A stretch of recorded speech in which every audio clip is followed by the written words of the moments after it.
voiture de Mesrine s'est présentée au milieu de la place. Elle a immédiatement été cernée par plusieurs voitures. Les policiers, une trentaine d'hommes environ, ont ouvert le feu. La BMW de Mesrine a été criblée de balles. Il n'a pas eu le temps de se servir des 2 grenades qu'il avait glissées sous son siège et il a trouvé la mort immédiatement. Sa compagne, qui vient d'être évacuée il y a quelques instants, est blessée.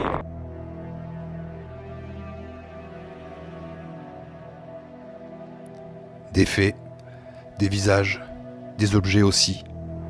Des objets qui parfois deviennent des symboles. Aujourd'hui, il s'agit d'une voiture, une berline allemande élégante, puissante, presque banale. Une BMW 528i, couleur brun-gris métal. C'est à son bord que Jacques Mérine, l'ennemi public numéro 1, a trouvé la mort. La dernière route de Jacques Mérine, par le Corbeau Blanc.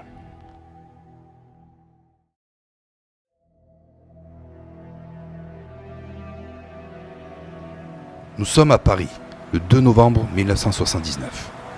Il est un peu plus de 15 heures, le ciel est bas, la lumière froide. Sur le périphérique nord, la circulation est dense et nerveuse. Au volant d'une BMW, un homme roule calmement. Ses gestes sont précis, mesurés. Il s'appelle Jacques Mérine. À côté de lui, sa compagne, Sylvia Jean-Jacot. Ils reviennent de chez le coiffeur à Saint-Ouen. Ils doivent partir en week-end dans l'Oise. Ils ne le savent pas encore, mais la route va s'arrêter là, porte de Clignancourt. Depuis plusieurs jours, la brigade anti-gang est sur les dents. Le commissaire Robert Broussard a obtenu un renseignement. Mérine circule dans une BMW gris-brun. Il prépare son interpellation. Pas question de le laisser filer, pas cette fois. Une dizaine d'hommes sont positionnés autour du carrefour. Dans des camionnettes, des voitures banalisées. Armes prêtes. L'ordre est clair. Ne pas le laisser s'échapper, coûte que coûte. 15h15. La BMW s'arrête au feu rouge. Devant elle, une camionnette vient de se placer. Derrière, une autre voiture bloque le passage. En quelques secondes, le piège se referme. Jacques Mérine tourne légèrement la tête vers Sylvia. Une fraction de seconde, juste le temps de comprendre. Puis, le vacarme.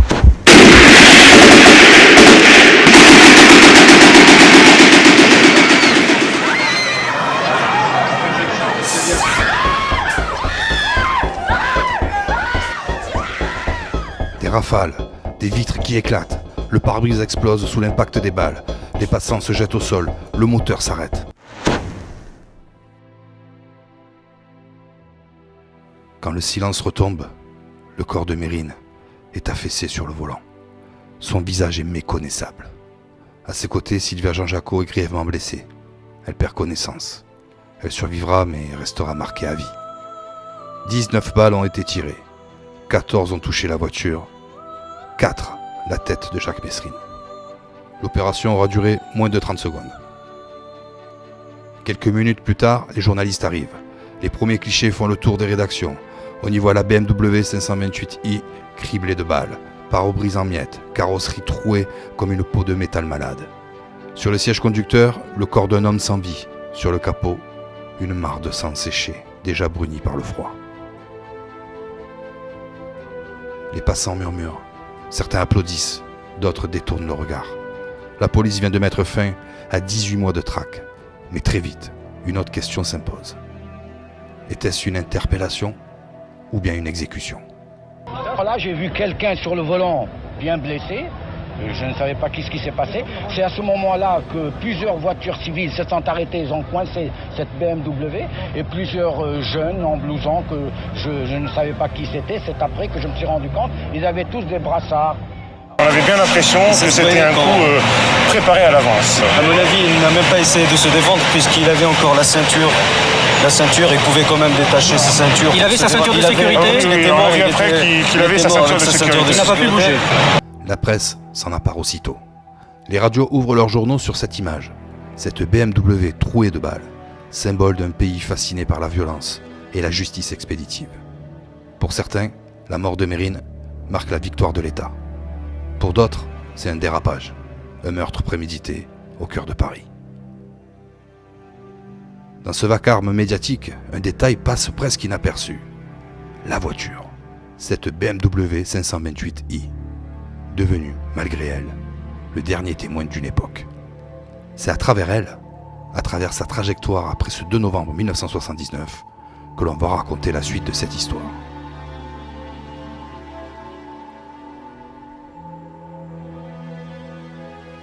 L'autopsie de Jacques Mérine a lieu dès le lendemain à l'Institut médico-légal de Paris. Le rapport est précis, presque clinique. 4 balles ont touché la tête. D'autres ont traversé le torse, les bras, les jambes. Certaines ont ricoché sur le tableau de bord avant de s'enfoncer dans les portières. Le corps, dit-on, a été criblé. Officiellement, la version policière est claire. Mérine aurait tenté de sortir une arme, les tireurs de la brigade anti-gang auraient ouvert le feu par réflexe, craignant qu'il ne fasse usage de son revolver. Mais très vite, cette version vacille. Des témoins affirment n'avoir jamais vu d'arme dans les mains de Mérine. Un passant reste caché derrière une voiture, jure avoir entendu les premiers tirs avant toute sommation. Et puis il y a la position du corps. Le revolver de Mérine retrouvé dans une sacoche fermée. L'opinion publique se divise. Dans la rue, certains parlent d'une exécution à bout portant. D'autres applaudissent la fin d'un homme qu'ils considéraient comme un tueur, responsable de morts, d'enlèvements et d'évasions spectaculaires. La presse s'enflamme. Libération parle d'une justice qui tire d'abord et juge ensuite. Le Figaro, au contraire, titre « Mérine abattu, la fin d'une terreur ». Pendant ce temps, Sylvia Jean-Jacot se réveille à l'hôpital. La mâchoire arrachée, un œil perdu, elle comprend lentement. L'homme qu'elle aimait est mort sous ses yeux. Plus tard, elle dira « Il a été exécuté comme un animal, comme une bête. Il n'y a eu aucune sommation, la bâche s'est soulevée, ils ont tiré immédiatement et ensuite il a été exhibé, je veux dire bougé, tripoté. Et moi j'ai même vu des photos de lui dans une revue où il est entièrement nu avec une petite étiquette à l'orteil et ça, je trouve ça c'est... Il n'y a pas eu de sommation, comme l'a dit Broussard? Il n'y a eu aucune sommation, aucune. Ça a été très très vite et il n'y en a pas eu, non. Les enfants de Mérine portent plainte. Ils accusent les forces de l'ordre d'avoir organisé une exécution préméditée. La justice ouvre une enquête, mais les années passent, les témoins changent et les versions s'effritent. Pendant que la France débat, la BMW de Jacques Mérine devient une preuve. Un simple objet de procédure. Le 2 novembre au soir, elle est chargée sur un camion de la police scientifique. Les techniciens prélèvent les douilles, les fragments de verre, les traces de sang. Puis, la voiture est transférée sous scellé, dans un entrepôt de la police judiciaire à Bonneuil-sur-Marne. C'est là qu'elle va dormir. Sous sa bâche grise, elle conserve les stigmates du drame. Le pare-brise criblé de balles, le siège conducteur maculé, des trous dans la portière et dans le capot. Et dans les sièges. Pendant des années, personne n'y touche. Les policiers passent devant sans y prêter attention. Pour eux, c'est un dossier clos, une relique d'enquête parmi d'autres. Mais dans la mémoire collective, cette BMW n'est pas une voiture ordinaire. Elle devient un symbole. Dans les années 80 et 90, des journalistes, des écrivains, des cinéastes cherchent à comprendre ce qu'elle représente. Certains voudraient la montrer, d'autres préfèrent qu'on l'oublie. Pendant près de 28 ans, la BMW 528i reste ainsi entreposée, dans le silence d'une fourrière anonyme. À mesure que le temps passe, la poussière s'accumule, le métal s'oxyde, les pneus se dégonflent. Personne ne sait quoi en faire, et pendant ce temps, le dossier judiciaire, lui, poursuit sa lente route. Les avocats de la famille Mérine multiplient les recours. Ils demandent que la lumière soit faite sur les conditions exactes de la mort du criminel. Mais le temps a effacé les certitudes. Les témoins ne se souviennent plus, les versions se contredisent. C'est pas une histoire d'argent comme certains pourraient croire.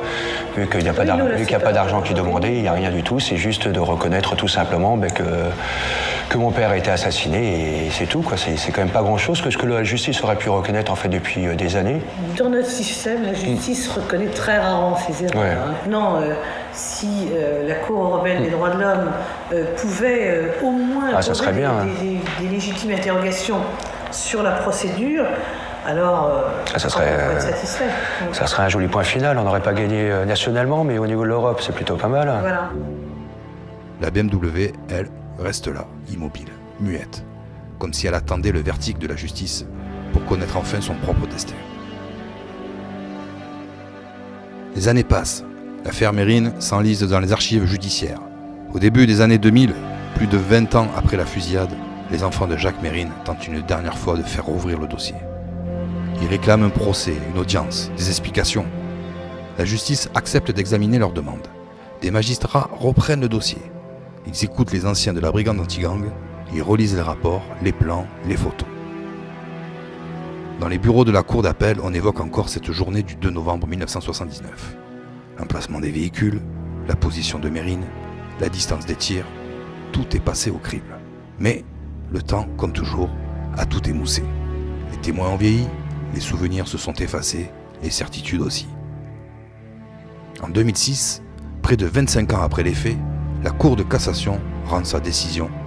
Elle confirme le non-lieu. Pour la plus haute juridiction française, il n'y a pas eu de faute, pas de bavure, pas d'exécution. Les policiers ont agi, dit la Cour, dans un contexte de légitime défense. Pour la famille Mérine, c'est une défaite. Pour l'État, c'est la fin d'un long feuilleton judiciaire, et pour la BMW, c'est la levée d'un scellé vieux de presque 30 ans. En mai 2007, le dossier est officiellement clos. La voiture n'a plus de statut juridique. Elle n'est plus une preuve, elle redevient un objet ordinaire appartenant à l'État. Et c'est alors qu'une nouvelle question surgit. Que faire de cette BMW ? La garder comme un témoignage d'époque ? L'exposer comme une pièce d'histoire criminelle ? Ou la détruire pour effacer définitivement ce qu'elle représente ? La décision va tomber quelques semaines plus tard et elle sera sans appel. Ça sera la destruction. Le 14 mai 2007, 28 ans après la fusillade de la porte de Clignancourt, la BMW sort enfin de la fourrière où elle dormait depuis presque 3 décennies. Sous une lumière grise, les agents du service des domaines de l'État vérifient les documents. La procédure judiciaire est terminée. Le scellé est levé, la voiture peut être détruite. Un camion plateau s'avance, sous escorte policière. Sous la remorque, la BMW, toujours criblée d'impact, elle quitte Borneuil-sur-Marne dans le silence. Personne sur le trottoir ne la reconnaît. Pourtant, c'est l'une des voitures les plus célèbres de l'histoire criminelle française. Direction Athis-Mons, dans l'Essonne, à la casse industrielle de Sam Montoro. Là, la carcasse va être broyée. Sur place, quelques témoins assistent à la scène. Des ouvriers, des curieux, quelques journalistes prévenus à la dernière minute. Personne ne prend de photos officielles, c'est voulu. L'État ne veut pas d'un symbole, pas d'un reliquat de gloire pour celui qu'on appelait l'ennemi public numéro 1. En quelques minutes, le métal se plie, le verre se brise, le bruit est assourdissant. La BMW de Jacques Mérine n'existe plus. Pas un morceau, pas une pièce, pas un souvenir. Juste une légende broyée au nom de la République. Pour certains, c'était une manière de tourner la page, pour d'autres, une façon d'effacer un symbole gênant. Mais qu'importe la lecture, le 14 mai 2007, on ne détruit pas seulement une voiture, on enterre une époque. Aujourd'hui, il ne reste rien de la BMW de Jacques Mérine. Ni tôle, ni moteur, ni traces d'huile sur le bitume, seulement des photos prises ce jour-là, le 2 novembre 1979, porte de Clignancourt, où l'on distingue le pare-brise criblé d'impact, le siège conducteur et ce corps sans vie penché sur le volant. Ces images continuent de hanter la mémoire collective. Elles appartiennent à cette France des années 70, où les gangsters devenaient des personnages de romans, où la télévision découvrait la fascination du crime et où la police parfois rendait sa justice sur le bitume. La BMW, elle, a disparu.